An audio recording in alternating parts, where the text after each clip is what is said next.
Fotheringay Castle in Northampton, England, on this 8th day of February, 1587. It is less than 30 minutes now to the hour when Mary, Queen of Scots, is destined to mount the scaffold erected here last night and to suffer execution for the alleged attempt to assassinate Queen Elizabeth of England.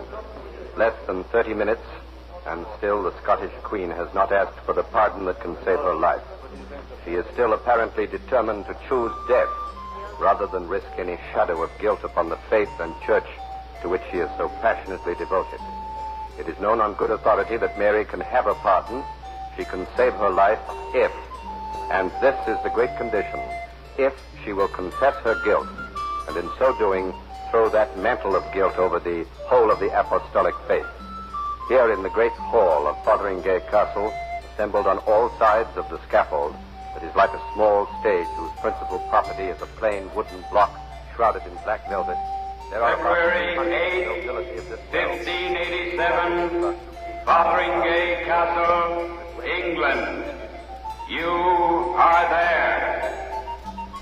In the face of death, will Mary, Queen of Scots, sacrifice her head to save the faith of her church?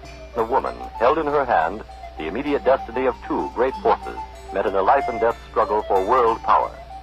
All things are as they were then, except for one thing. You are there. You are there. In plain view of a scaffold in Fotheringay Castle and John Daly. Recall.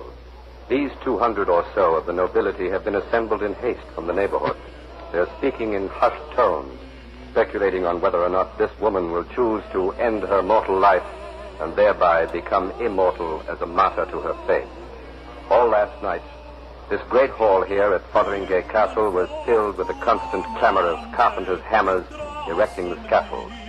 Mary slept in her guarded chambers above the clamor. Bull, the London executioner, and his assistants are waiting now upon the platform. They're masked, black masks. Bull, the executioner, is here because the plan, the drama conceived by one man, has at last reached its final act. That man is Queen Elizabeth, Her Majesty's Secretary of State, Sir Francis Walsingham. All Europe knows that to Sir Francis and Sir Francis alone goes the credit for the setting and springing of the trap that snared the Scottish Queen. Sir Francis, do you think that Mary will yet ask for a pardon at this late hour? No man can swear what is in the mind of this woman. The pit, the grave, is where her body deserves to mold. But Mary is also fickle, deceitful, ambitious. She will yet choose to live. That woman will yet beg for a pardon. And what, may I ask, Sir Francis, has brought you to this conclusion? Logic, the laws of logic. The woman is guilty. I take it you mean that all the guilty ask for a pardon. No. I speak only of Mary, not all the guilty. That woman has devoted her life to the quest of pardon for all the crimes of her life. Crimes, Sir Francis? Many. From her swaddling clothes, she was wrapped in the matter of death. Her father, James V, was killed on that day of her birth. For Mary's life is shrouded with a dozen deaths and murders. Why, whoever ventured close to her suffered death, violent death. Her first husband, the sickly King Francis of France, then the French poet, Chastelard, who was discovered in Mary's chamber and sent to the block. Then David Vicio, the fiddler, and her beloved, assassinated and stabbed 50 times by daggers in the hands of the friends of her jealous second husband, Lord Darnley. And he was blown to bits by the man who became her third husband, Bothwell, who in turn fled from the murder and died in exile. Add to their numbers the deaths of the conspirators, Ballard and Savage and Sir Anthony Babington. Aye, the life of Mary Stuart verily reeks of death and murder. And all her murders tended toward a singular effort to secure the throne of England from Elizabeth and rule both Scotland and England. Sir Francis, there is one thing that was not revealed at Mary's trial. You are known to be one of the most accomplished masters in Europe at tracking down criminals. Sir Francis, just what device did you use to trap Mary? A barrel of beer? A barrel of beer? Yes. You see, I devised a beer barrel with a false bottom. But it would seem, Sir Francis, that you set a trap for Mary. Only the guilty fall into traps. The hush has fallen over the assembled lords and the 36 judges for the Crown of England. Lord Bromley is walking toward the Queen of Scots. and she awaits him calmly, her eyes brilliant. This regent of France and Scotland is past 40. She still retains the beauty and dignity that have captivated so many hearts. Her auburn hair, more red it is, has been busked by the hands of skillful tirewomen and arranged a la Mary Stuart. Lord Bromley is speaking. The matter at hand. The most high and mighty Queen, Elizabeth, being not without grief of mind, advertised that you have conspired the destruction of her and of England and the subversion of our religion. Note that an act originally passed 15 years ago required anyone accused of high treason to be confronted with witnesses. But there are no witnesses against Mary. They're all dead or in prison. I came into England to crave aid, which had been promised me, and yet have I been kept in prison ever since, to my grievous wrong. I solemnly protest that I am no subject of my cousin, the Queen of England, nor can I be constrained to appear before your lordships or any other judge whatsoever for any cause whatsoever, save before God alone, the highest judge. And I call you all to bear witness that I am not here to answer for any plots to set me at liberty, but for plots against the life of the Queen, my sister. A new charge is made, a charge which also has no relation to the main charge of murder for which Mary is on trial. Mary is accused of conspiring with Philip of Spain for the invasion of England by a Spanish armada. I know nothing of a conspiracy or invasion of the realm. I've warned my friends to take care not to make any enterprise. You're wasting your time. I am not bound to render to you an account of my business and my intelligence as Christian princes. 6 noble gentlemen, all my private friends, who for the zeal they bear to the Catholic cause and your Majesty's service, will undertake the tragical execution. The tragical execution. What say you to that, your Majesty? Does not that tragical execution mean that Babington plotted to murder the Queen of England and, as he said, in your Majesty's service? Whether Babington wrote this or no, I know not. Perhaps he did. But let it be proved that I received it. Finally, Lord, I require that I may be heard in full Parliament or in person speak to the Queen, my sister, and with the Council. Mary has risen from her throne. She is walking slowly toward the lawyers for the crown. The great hall here at Fotheringay is hushed. No one speaks, no one moves. The Queen of the Scots has stopped before a group of lawyers for the crown. She's smiling at them, smiling graciously now, or is it contemptuously?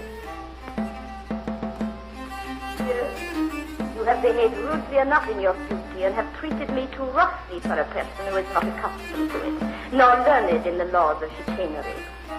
But God pardon you. Here in the shadow of the grim grey walls of Fotheringay, it's bitterly cold. A few inhabitants of the nearby town are gathered here. Some have come out of curiosity, many out of reverence for the Queen of Scots. Many also are kneeling in prayer. A man and his wife are here at our microphone. Good madam, do you believe that Mary is guilty? Guilty, perhaps, but not of crimes, only of blunders. A woman's blunders are twice cursed, as blunders and as a woman. And you, sir, do you hold an opinion on this question? This execution is a blunder. This will be the end of us. There will be no followers of the true faith left in England soon. There will be bitterness and... This is Downton Fotheringay Castle. I'm in the chambers of the Queen of Scotland. Her Majesty has granted us an interview. Your Grace, can you tell us at this moment whether you will ask for a pardon? My dear sister and beloved cousin, the good Queen, wishes to invest herself with a halo of benefactress before the world, a noble woman who saves the life of a sister queen. But were I to grant her a place among the saints by begging for a pardon, she would lose it soon. For the Queen, my sister, is determined upon my death. There would be a dagger in my back or poison in my cup, for she would resort to her ultimate purpose to do away with my life. I am a Scottish burr upon her English bed, and she sleeps uneasily as long as I live. Then you still believe, Your Grace, that you're the victim of a conspiracy? I came to England seeking sanctuary. It was promised me. But the very moment I set foot upon English soil, the agents of Elizabeth began to spin their webs to lure me to a dismal grave. But, Your Grace, Sir Francis Walsingham is Sir made... Francis Walsingham. He is an ambitious, a cunning, a heartless liar. He has ruined more innocent persons than the whole of Elizabeth's privy council. He's covered the seas and the continent with English exiles and spread over Europe a leprous tide. And this in Elizabeth's realm. The good Queen Elizabeth. Yes, I am the victim of a conspiracy, the greatest conspiracy ever perpetrated on an innocent woman. The conspiracy of Elizabeth and Walsingham. But in spite of that alleged conspiracy against you, Your Grace, there's still time to save your life. Save my life? How can I save my life? By confessing my guilt? I have none to confess. I am an innocent woman. They may consummate their injustice when they please. The Earl of Kent has said that my life would have been the death, as my death will be the life of the Protestant religion. But this knave of Elizabeth is wrong. For my death shall be my triumph over my sister queen, and the victory of my faith over hers.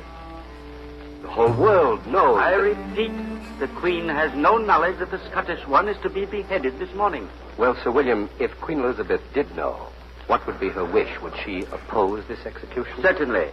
She would never allow it to come to pass. Elizabeth has pardoned many rebels and winked at many treasons. Servants are weeping, but Mary, the Queen of the Scots, holds her head high. She's reached the scaffold now, is ascending the 2 steps of the platform upon which stands the executioner, Bull, with his assistant. Mary has turned. She now faces the nobles with great dignity. She's cast off the soldiers like a cloak and stands erect on her own weakened feet. Bull has moved toward her. He reaches for her mantle. It is the custom to unclothe. Mary waves him back. I was not wrong to have my clothes plucked off by such grooms. The Queen's ladies-in-waiting, Jane Kennedy and Elizabeth Curll, come forward, and they are removing from her head the dress of lawn, the chain of pomander. Now they're unclasping the Agnus Dei about her neck. A veil of lawn is being unfastened from her caul, and her black gown of satin is... The Dean of Peterborough has moved forward, and he is speaking to Mary. The throne of the great judge of heaven is laid open. No, give me a brief. Of all your life. Please, Master Dean, trouble me not. And a particular sentence. I will not hear you. I am resolved in my own faith. All the enemies of the king. Please, Master Dean, you have nothing to do with me that I would do. All the enemies of the None of yours, Dominic. Mary has knelt, a crucifix clasped to her breast. She is clothed now in a crimson petticoat. The executioner, Bull, masked, has knelt before Mary. His assistant has also knelt. It is the custom of executioners to beg forgiveness. I forgive you with all my heart. But I hope this death shall give an end to my trouble. No.